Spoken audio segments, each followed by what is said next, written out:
বড় মচমচে করে ভাজা কই মাছ, এত বড় সাইজের, আর প্রত্যেকটাতে ডিম রয়েছে। এই যে কটা ভাজা হচ্ছে, 1.5 কেজি কই মাছ এখানে ভাজা হচ্ছে। এই যেটা হচ্ছে, আর এখানে 1.5 কেজি টোটাল এখানে রয়েছে, আর তার 1 কেজি কাতলা মাছ রয়েছে। এটা তুলবে তো, এটা হয়ে গেছে ভাজা। এই কই মাছ আর কাতলা মাছ নুন আর হলুদ মাখিয়ে রাখা হয়েছে। এখানে কই মাছগুলো, কই মাছ তো কই মাছগুলো তেলে ভাজা হচ্ছে, বড় বড় কই মাছ। এটা হয়ে গেছে।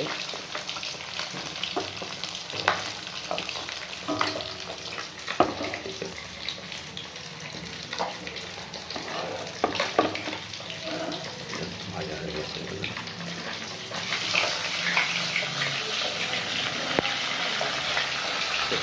আটা আটা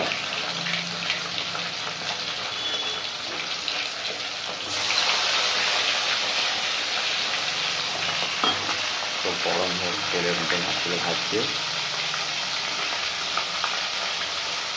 শালগুলো মোটা, সেই জন্য কিছুক্ষণ ভাজার পরে ফাটতে শুরু করবে।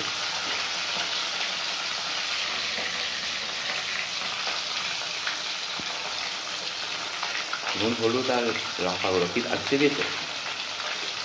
আর কিছু দিয়েছো? ঠিক আছে, নুন হলুদ আর লঙ্কা গুঁড়ো দাও।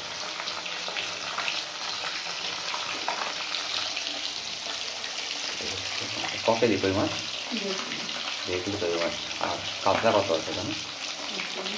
1 কিলো কাতলা, 1.5 কেজি কই মাছ ভাজা। শুরু করেতে হবে। ভাজা হয়ে যাচ্ছে, সেই জন্যই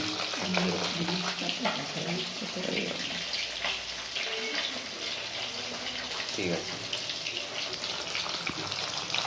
উল্টে দাও, ওটা হয়ে গেছে। ওটা তুলে নাও, তাহলে বলা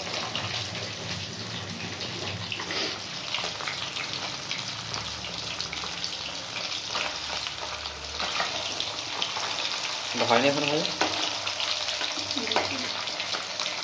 ঠিক আছে, উল্টে দাও।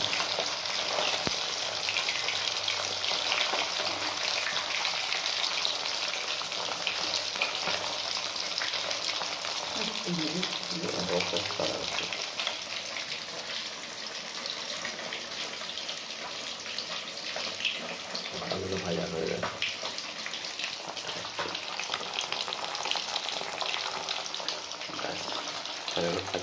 এগুলোকে কড়াই দেওয়া হবে, এগুলো ভাজা হচ্ছে।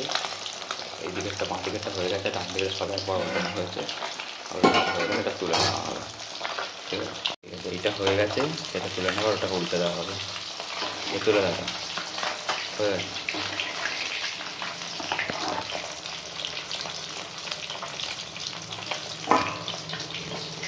তাহলে বড় বড় কই মাছটা সব কটাতে ডিম হয়েছে, ডিম কাটতে একটা দিয়ে দাও,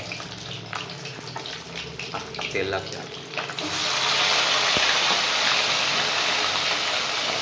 প্রত্যেকটা ভাজা হয়ে যাবে।